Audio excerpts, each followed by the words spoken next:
3, 2, 1, go.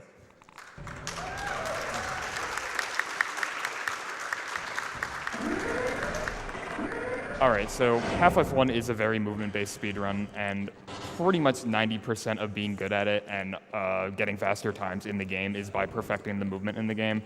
There are very few things in this game that aren't based around the movement, which, as you can see, is bunny hopping, where essentially when we strafe in the air, we build up some speed, and then we can continue building up more speed by continuing to string together jumps, because if you jump as soon as you hit the ground, you basically keep all of your speed.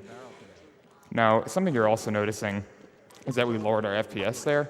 The reason we're doing that is because NPCs actually turn faster when you lower your frame rate in this game. It does a few other things as well, like make it so that you don't take as much fall damage, but we don't use that as much as we do for the NPC turning fasterness. So the first chapter of the run here is fairly slow, but after this chapter it gets really, really fast, and there's pretty much no downtime in the run after we get to the next chapter of the game. So once we get past this first chapter, things will be getting a lot more interesting.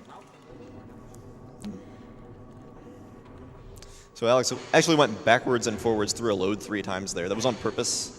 It actually manipulates the way that scientist moves and lets Gordon push him into the door, letting him open it before that dialogue plays out, saving a bunch of time. Yeah, we're doing the same thing here. We're just pushing them closer to the consoles so that when they open the door, they do it a little bit faster. But we're going to be basically doing nothing for the next 3 minutes, so you can read donations now. All right, sounds good. Got a bunch, just came in. Got $10 from Andy Westside saying, "Greetings from Sweden. Happy to donate to the greatest game of my childhood, Half-Life. This is a great event. Keep up the good work." $150 from Anonymous saying, "Loving everything y'all are doing. Every year I watch and say to myself, I'm going to start speedrunning. Maybe one of these days I'll actually start. Good luck on all the runs." You know what? A lot of people get inspired by these events. Not a bad idea. Just play a game that you want to play, that you won't get sick of. $21 from Nicola Garcia saying, "Hello, sir. This is your brother. If I donate more money, will you give me your $1 million CSGO knife? Please respond." If this isn't actually your... Okay, I think it's actually your brother. No, it is my brother. Okay, but seriously, I'm proud of you, brother. You're going to go speed cheat the heck out of Gordon Freeman's Surprise Party Simulator. I donated $10 to saving the animals, 10 to killing them, and Alex gets to decide where the last dollar goes. Choose wisely. Best, Nick. I will always go kill the animals until I die. Like a real speedrunner. Mm-hmm. And $150 from Anonymous saying, "Keep up the good work, guys. You're all awesome." All of us are awesome. Even you. And another one here, $150 from Toby, or Tobias Phillips, saying, "I will donate every year. Kept me sane last year when I was bedridden due to surgery. I'm happy to hear that you're not anymore." We got $150 from Anonymous again. "Always enjoy SGDQ and AGDQ. Watched Keyzeron's Animorphs run. Watched his gold, silver, bad percent run. Always good for a laugh." Oh yeah, bad luck with Keyzeron lately. And we're about to get back into the game here, so I'll switch it back over to Alex. All right, so we're going to be doing a new trick here, actually. This was discovered 2 months ago by a guy named Proto. We're going to be doing a glitch called an object boost, which I'll explain a little bit more detail later, but we're basically going to fling into a trigger that starts the next chapter that's in the sky for some reason. I don't know why, but it is, and it lets us save a minute compared to the old strat that we do here. So we're just going to drag this cart in a specific place, and then we're going to have a very precise position and timing with this trick in order to fling ourselves into the sky. This is a very, there it is. All right, there we go. We got it fairly fast.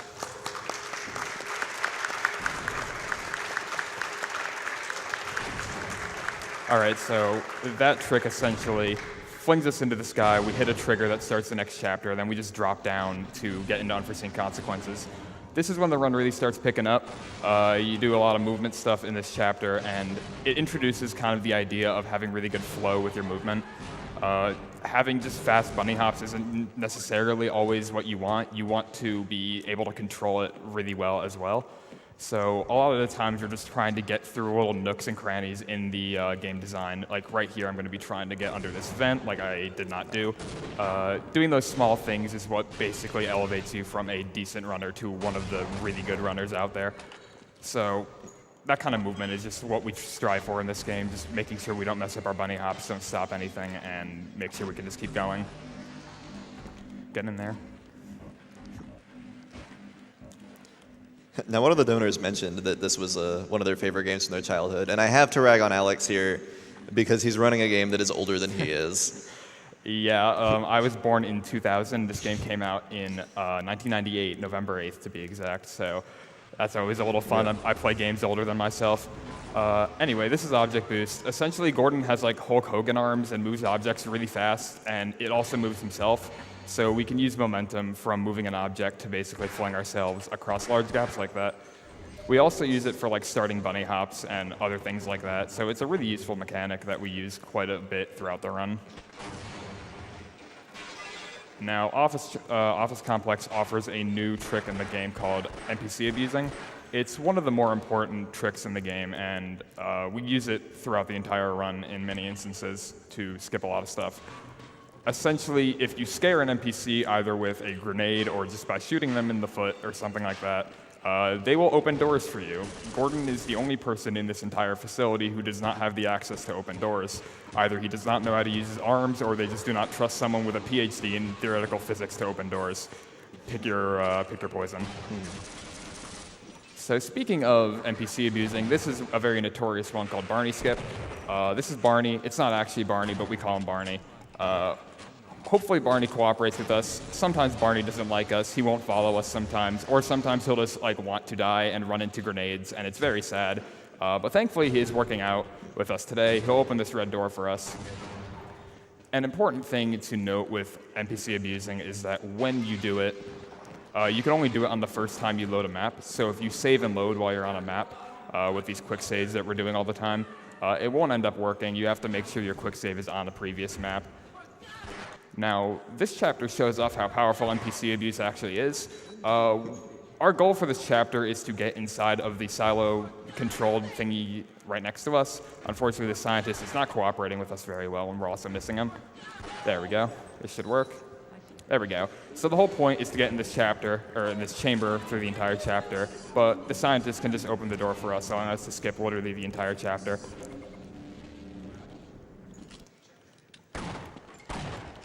Now, Blast Pit is the first longer chapter of the run, and it's probably one of the more interesting ones and one of the more difficult ones in the run that we're going to be doing, so hopefully it all goes fairly well here.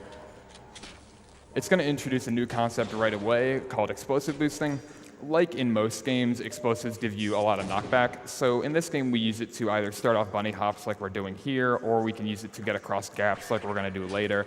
Overall, a very, very powerful tool that we use a lot throughout the run in order to increase our overall speed. You also may have noticed before that I had SVAIM on, which is basically aim assist. We use that for the first few chapters of the game because it makes a few parts of the run a little bit easier to do. My HP is godlike here, oh my god. I have 99 HP going into the elevator, that is unheard of. Anyway, it's because I had like 18 armor. What am I doing? That introduces a concept called HP management. It's probably one of the most important things to do in this game, is to make sure your HP numbers are fairly good. Yeah.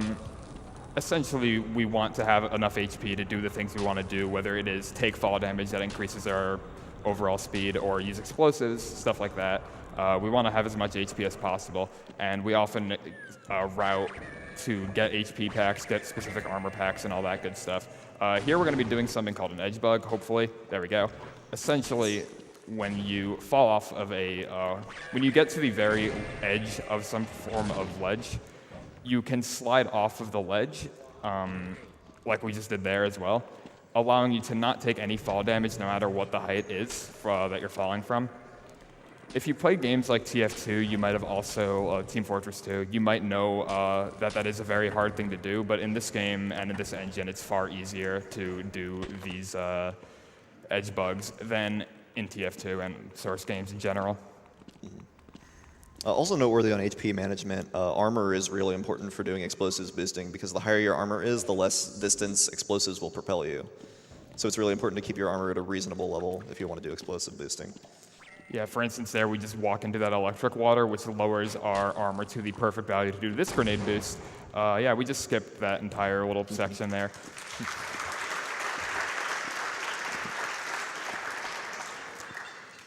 What you're supposed to do in this chapter, that sucked. Anyway, what you're supposed to do in that chapter is go in and out of the main blast pit that's in the center of everything. But we don't want to do that. We really only go in there when we need to, which is to kill a boss that's in the center there. That's the whole reason we're doing everything we're doing in this chapter, is because we want to go activate a bunch of switches that allow us to beat a boss that's in the center of it. Also, as well as edge bugging, there are other ways to cancel fall damage in this game. Notably, grabbing a ladder after falling will cancel all your fall damage, or landing in water. Yeah, water's a powerful tool in Valve-based games. It will, no matter what height you fall from, it will completely negate any fall damage that you ever take, which is really nice because it would normally kill you a lot more than we have it kill us, which is basically not at all. All right, so we're going to be going into the center room here, which will allow us to continue on to the next chapter of the game after we kill this guy. Now, this guy is a tentacle monster. His behavior is mostly random. Sometimes he is very mean to us and will hit you a lot, but thankfully that time he decided not to. We basically just activate a button through a wall there, allowing him to get burned to a crisp by a bunch of fire blasts, and in the meantime, we're just going to let this guy heal us. Scientists heal you for 25 HP if you're below 50 or 51 health. We use that quite a bit in order to get our HP back up to places where we want it to be. Often in times where we have nothing better to do because we're waiting for a specific event to play out. In a second here, we're going to be doing a weird thing called a duck roll, where essentially on our mouse wheel we spam crouch a bunch, which for whatever reason when you do it with a dolphin dive out of a water source of some kind, will give you a lot of speed. We use that to get through the goo a little bit faster there. And we're going to be sliding down here and hopefully not dying. We're going to die. Nope, okay, good. Right here, we're going to be throwing a grenade under that box there in order to push some items that are going to spawn from that box onto this map, because we want to get them in order to do a skip later. You can also jump on trip mines once they're active, so we use that to skip this entire chapter, so that's pretty neat.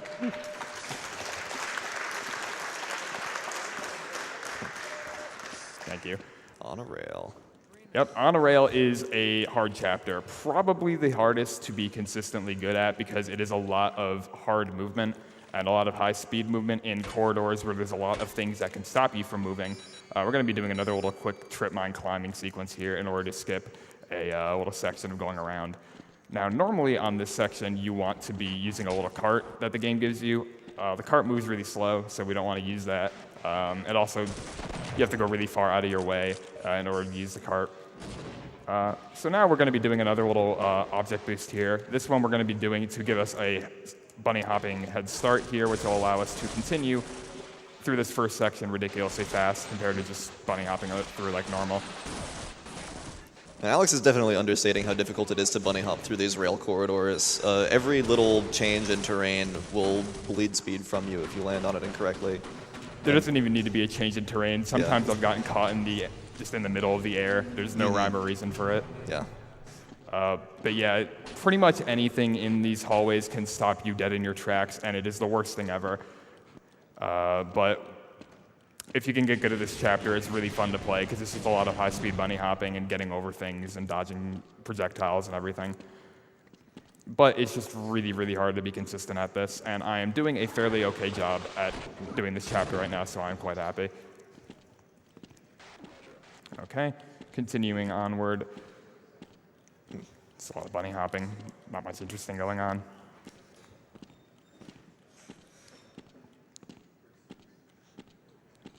All right. Got some explosive boxes up here. We're just going to break them before they can cause us any problems. If you wait too long, they will obviously kill you. But if you shoot them pretty much as soon as you see them, you'll be completely fine. Hopefully we can bunny hop past these two boys right here.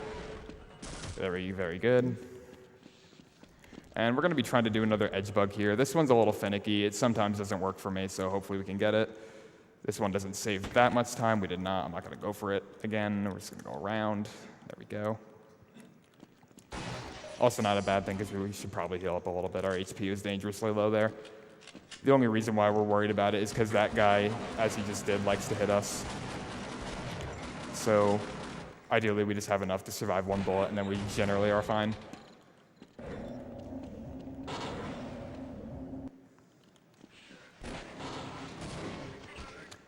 All right, here we're activating another button through a wall, and this guy ran really far away. I don't know what you're doing. Sadly, we cannot just continue back to where we came from like we would love to. We have to wait for this entire event to play out before we can do anything else in the game. If we just leave right away, the door that we need to go through will be completely closed. How are you still alive? Hello, sir. Thank you. So we just have to wait for this entire event to play out, or we will not be able to continue with the game. So this rocket's just doing things. Yeah, go ahead. You go ahead. I was just going to say the rocket doesn't actually exist. If you stand out here, you will never see a rocket. Yeah, there are several objects in the game who have interaction boxes that clip through walls, like the button that he pressed through the window or that health kit he was using through the wall. Yeah, we use that quite a bit in the run just because the hitboxes for a lot of the usable objects are way bigger than they actually look, just to make it easier to use them, I suppose. So we often use that to just allow ourselves to grab health through walls without having to go out of our way to get it. Once again, HP management is so ridiculously important in this game that pretty much any time we can get HP, we would love to get it. There are a couple cool bunny hopping sequences in Apprehension. They can skip pretty decent chunks of it, so here comes the first one. Yeah, this one is a pretty minor time save, and I think I got it. I did not, just barely. If I got that last bunny hop, I would have gotten it, but I narrowly missed it. It doesn't save any more than like 2 or 3 seconds, so it's not too big of a deal. This one, however, is a lot neater. There we go. Nice. And thank you. We're going to be doing another object boost here. This one is a little bit tricky because you don't have much room to do it, and if we do it, we can just say hi to G-Man, hello. And now we're going to be doing another one of those entering the room again things to change how these guys interact with doors. As I said before, literally anything can open doors except Gordon. Even Vortigaunts have security access while we don't. It's quite strange. Mm-hmm. And now we're going to be getting a little bit of health from these boxes here because we're going to be doing a grenade boost very shortly. And we want to make sure we have some good HP going into the next chapter. I'd say 100's pretty good. Yeah, it's up there. Could be a little bit better. I'm sure it will be later in the run. It's better now. Yeah, maybe, who knows. Going above 100 HP seems a little bit absurd, though. All right, so now we're going to get captured. We're doing nothing here, so feel free to read some donations. Sounds good. Got a bunch of donations here and more to come, hopefully. $200 from Anonymous, saying nothing. Thank you, Anonymous. $30 from Cat Eyes Jimmy. Oh, wait, we got to listen to what they say. What body? Good. Cat Eyes Jimmy with $30 saying, I got to donate during the Half-Life run. I can remember discovering that game when I was younger and being blown away with a game that wasn't just fun, but also had an amazing story. Yeah, you guys should play this casually. It's actually pretty fun. This game is insanely fun casually. It's one of my favorite games to play casually just because it's fun to run around and shoot all the enemies and everything. And the atmosphere of the world that Valve creates is so magnificent that it's just hard not to love these games.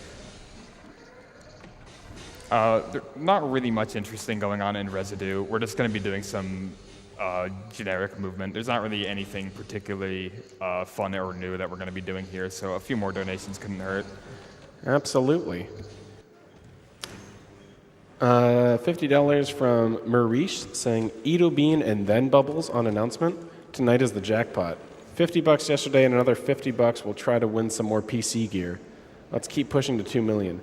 Yeah, guys, we're at 377,000 right now. Earlier when I was hosting today, we're at about 290. And like we've raised a significant amount in a very short amount of time, as we always do. Super proud of you guys.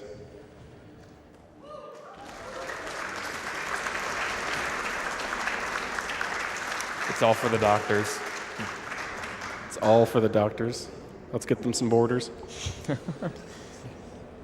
$200 from Steph saying, love GDQ and MSF. It's one of my favorite charities. Love you guys. All right, another fun thing we can do in water here is if we go on the bottom of it for this section and hold our use key, it randomly makes us move a lot faster. Another thing we're going to be abusing in this chapter, or we're going to be abusing conveyor belts. That was rude of you. We're going to be abusing conveyor belts because if you bunny hop while on conveyor belts, you build really high amounts of speed and you just go crazy fast. So hopefully I can get a 1 cycle on this particular section. I did not. Oh, we have another shot. Okay, never mind. If you make that cycle here, you don't have to kind of jump over that one, and it is really fast and nice to look at, but quite hard to do because you have almost no leeway in order to get the first cycle. Here we're going to be jumping above lasers. These things sometimes like to blow you up more than they should, like they are right now. There we go. This one's easier to get over because you can build some momentum. You can also lower your FPS to get past those a little bit easier, but it's a little awkward for me to do it, so I don't end up doing it. That was beautiful. All right, so that's the end of Residue. We're going to be getting into Questionable Ethics, which is a fairly interesting chapter where we basically just do one giant NPC abuse to get to the end of it. We just have to get to the NPC abuse first. We also got a fairly fun gun to use for various speed exploits later on in the game. Hey, it's no good up there. It's all sealed off, is what he says, but unfortunately he gets cut off. The poor boy just wanted to warn us. So for pretty much the majority of this chapter, we're just kind of making our way to one particular map where we get a gun that we want to use because it is ridiculously broken. But we're going to be doing a fun thing right here called duping, where essentially a NPC will drop their ammo with their death animation. So if you restart their death animation, they'll drop more ammo for you. We dupe a bunch of SMG nades from that guy because we want to use them for explosive boosting later, and it's going to be really fun and neat. So thank you to the guy for dropping a bunch of them for us. Now here we're going to be quickly activating a voice line by going in there, and now we're just going to go over here to grab some Gauss ammo. Gauss is the gun that we're going to be getting from this map. I also need your ammo. I need to remember to get some shotgun ammo later on. Oh, hello. All right, so yeah, the Gauss rifle is ridiculously broken. You're going to see how that works in the next chapter mainly.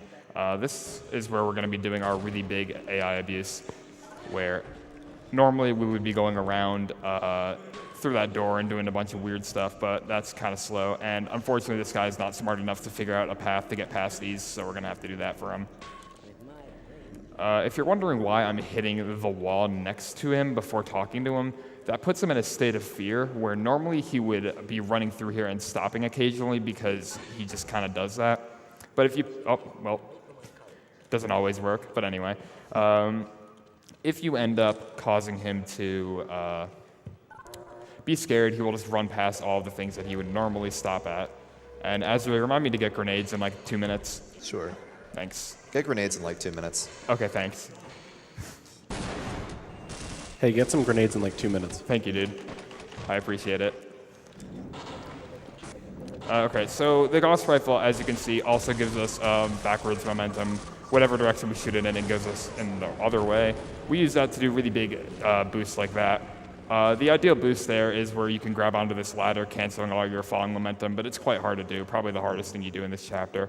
And now we're going to be doing a little satchel boost in order to skip a little section up here. So we're going to be pulling out the satchel and boosting with it. There we go. And we're going to be just jumping our way through here. Surface tension is probably the other hardest chapter in the game.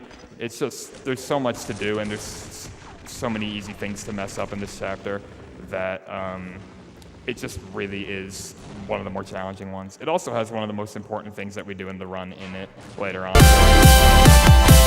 Quickly. We're going to be doing another Gauss boost here. Normally you have to climb down these cliffs and like fight a helicopter. Unfortunately, or fortunately for us, but unfortunately for Valve, they didn't think about how the Gauss Rival can literally send you flying across a giant canyon. So we just kind of do that, ramp slide off there, and now we're already at the end of the map. That's the helicopter we fight, by the way. We're going to be using the Gauss Rifle to get through these little corridors a little bit faster. Gauss ammo is something that's very important to keep track of. You want to make sure you have a good amount of ammo for doing all the neat boosts that we do for like this one. By the way, remind me to get grenades now. Okay, I got them, cool. Some grenades. I've forgotten to get those grenades many times, and they are super important for something later on where we do a neat thing with them. Doing another Gauss boost here. This skips this in basically entire map. I didn't do it right. Don't worry about it. So we just boost off of this little railing and do a little strafe that allows us to get on top of the roof. And now we just continue our way downward through this hole in the ceiling. Now we're going to be doing a quick trick here called item box duplication, where if you break a box that has some form of ammo in it, or health, it doesn't really matter, as long as it has some sort of item in it. I don't know what you're doing. It will dupe whatever is inside of it if you break it with an explosive and with a gun at the same time. So we just did that there so we can double the amount of Gauss ammo we get from that box. Because Gauss ammo is so precious, we like to do that there in order to make sure we have enough to do all of our fast shenanigans later on.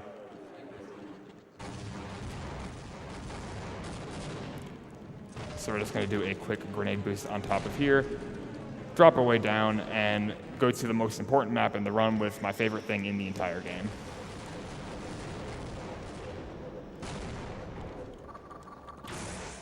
So doing a quick Gauss boost there, and now we are on this map where we're going to be doing something really fun with an AI abuse, and you will see what happens. It is quite amazing, and is definitely my favorite aspect of this run. Because there's an AI boost here, he can't make a save at all, and if he makes a mistake here, he'll have to redo the whole map, so hopefully we get this in one shot. Yeah, this is not super difficult to do. The AI can sometimes not work with you, which can be a bit of a problem. Hopefully this guy is, thankfully he is. So we're going to scare him with a grenade into opening this door for us, and yeah, HP management isn't really an issue anymore, because this door is giving us 1 HP every second, or every frame, I should say. Yeah, giving us 250 HP per second, essentially giving us all the HP we'll ever need for the rest of the run. So we're going to be able to do some really crazy stuff later on with this crazy amount of HP. I haven't been counting the cycles. Have either of you? All right. Just wait a little longer. Let's just do 5 more. Yeah. So all physics objects will do damage to you if they collide with you in a certain way. Door jams are supposed to do 1 damage if you're stuck in them, but this one does -1 damage to you. Yeah, it's really convenient because IHD pretty much enables the rest of the run to be ridiculous. The next chapter in particular is probably my favorite to play through just because of the amount of ridiculous explosive boosting and everything that you can do in it. Oh, that's a shame. Now, in a normal run of this game where I would know how much HP I have, because I would count how many cycles we had, I would get about 10 to 11. Which is basically about like 2,500 HP, I believe. And you don't want to waste your HP even though you have so much. You want to make sure that this HP will last you to the end of the game because that was a shame. Normally I'm supposed to get a nice little grenade boost there, but I kind of messed up a little bit. It's no big deal. Hopefully I can just get the next few maps going a little bit better. Anyway, you want to make sure you can finish the run with all this IHD HP, because if you can't, then it's really sad, and you'll end up probably just killing your run by dying on the final boss or something. So here we're going to be doing a quick grenade boost, and then we're going to be save loading our game once we're down here, because we want to do a trick that allows us to close this door basically instantly with the Hornet gun. The Hornet gun, for some reason, likes to close doors. It's really convenient, so we can use it to close doors a little bit faster for us so we don't have to wait for the animation of the door opening completely. Now these guys can cause my game to crash, so I'm going to kill them. This game also tends to crash whenever the heck it wants to. It's quite a shame. Thankfully, it hasn't happened yet, but I may have jinxed it, and it might happen still. It's not too big of a deal if it does. It will probably just be like a 30-second time loss RTA or something like that. Other things that can crash the game are getting hit by a hornet gun from an enemy when you're on a different map than when it was shot on, or grabbing an item too quickly after it spawns from a box. All right, now this next AI abuse is quite tricky to do. Hopefully I can get the fastest one. There are 3 different ones you can kind of get, and hopefully I will get the good one. So we're going to be killing those 2 grunts with 1 Gauss shot, throwing a grenade behind us to kill that one, using an SMG grenade to kill that one, and then damaging him through the wall. I got the fastest one, so that's really neat. Which caused him to immediately run over to that door, opening it for us, where normally we'd have to wait for him to either open it or we'd have to wait for him to be done opening the first door for us, shoot him with an SMG, and then he'll run over to the door and open it. That room is ridiculously hard. Yeah, I've practiced that quite a bit. It can go well so easily because you need to be extremely fast in order to make it to him in time. Otherwise, for some reason, the Gauss shot will kill him if you go too slowly. And killing him outright is definitely the worst thing you can do because you'll have to redo the entire map. Now, the core itself of Lambda Core has some of the more fun grenade boosts. For instance, this double boost, which hopefully I can get. And I did, thank God. That allows you to skip that entire map there. Thank you. Now here I'm on a bit of a timer to get like a 1-cycle thing going. I might not get it because I am going a bit slow already, but hopefully we can get something going where if we get there fast enough, we can just immediately do a SMG grenade boost, and we got it. Very good. And now we're going to be doing another NPC abuse. This one allows us to skip a cutscene that could potentially happen if we don't do it. We basically scare this guard into we get this guard angry with us, which allows him to open the door. Then we throw a grenade behind us, which immediately makes him scared of us, so he'll run away and open this next door for us. So instead of watching a ridiculously long cutscene where the portal opens and everything, we can just immediately get in here, shoot a hornet gun in the thing, which lets us activate it early for reasons. Normally it'll kill whatever falls into it immediately, which is normally just Gordon. But if you shoot the Hornet gun in it, it'll trigger the kill on the Hornet instead of on Gordon and let you use the portal. Yeah, and right here, hopefully I got that, we're shot an SMG nade there, which freed some weird shard things that are on a cycle that open a portal for us to get to the next chapter. We're not going to be doing anything interesting. We're just going to be fighting a boss here, so you can read 2 or 3 donations if you want. Sounds good, my man. We've got $5 from your boy Trash Bat. And good morning. It's 3:30 a.m. here from Germany. Looking forward to a great run, and also greetings from the denizens of the trash pile, the Fox Box, and the Alex Discord. We're eagerly watching and wishing you the best of luck. Also, I'm glad I didn't have to remind you to get a dang crosshair. Yeah, thankfully I was reminding myself to get a crosshair before the run started, which lets you do the test chamber skip way easier. Continue reading, though. Of course. $500 from Stephen Andrews. That's a lot of money. Yeah, you can clap for that, by the way. Yeah, just in case you didn't know. Love Half-Life, and I love GDQ. Keep it up. Thank you. That was so pure. $10 from Tyler White, saying, Half-Life is one of my most favorite games ever. Glad to see it on SGDQ. And we got $50 from Bob's Revenge, saying, I love the Half-Life series. May Gaben bless us with Half-Life 3 soon. I wonder if they're ever going to come out with that. What do you think, chat? And oh, this is a good one. $10 from Dad Jokes Done Quick. Dad Jokes Done Quick here. What is Gordon Freeman's favorite place to hang out with his bird friends? At the Crowbar. Boo. I liked it.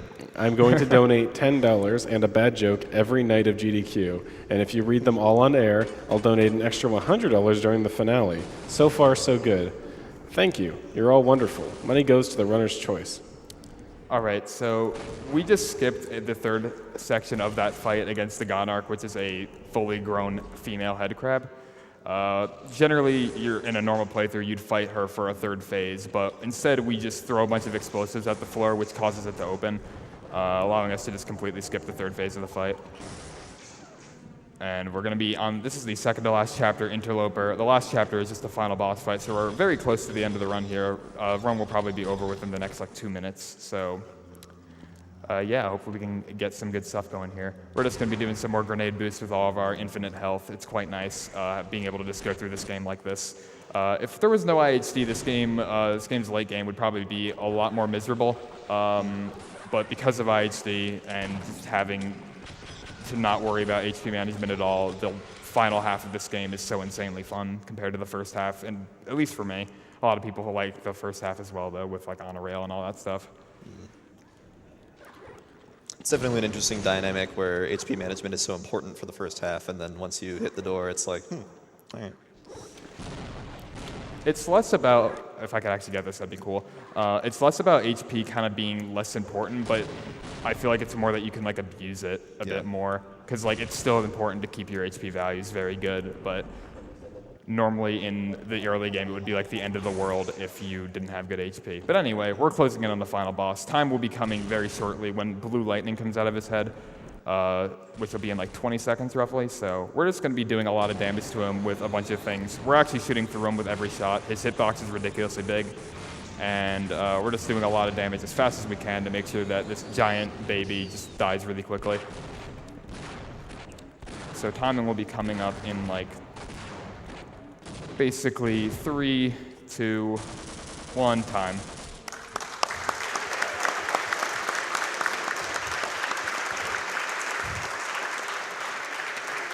35-33, not bad. I hit this timer during the run. This is the in-game timer. We have an extension called Bunny Mod made by a fabulous man named Yalter. Shout out to Yalter. He basically carries a lot of stuff having to do with Gold Source and Source. But yeah, that was Half-Life 1. A few shout-outs really quick. First, shout-out to Shasta.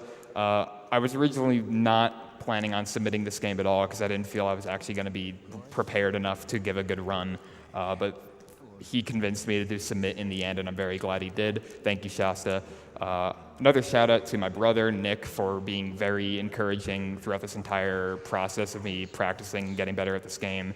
It's been an adventure over the last 3 months trying to improve myself at this game to feel ready to show it off in all of its glory, and I felt like I did a fairly decent job at that. And final most important shout out to sourceruns.org.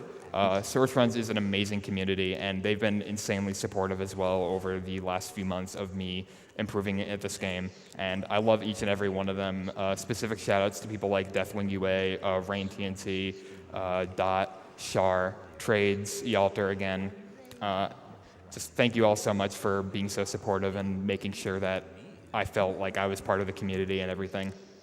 And if you are curious in getting into a game like Half-Life or Portal or Half-Life 2, sourceruns.org is an excellent place to go to learn about the runs and get better at them. So thank you to the SourceRuns community for everything.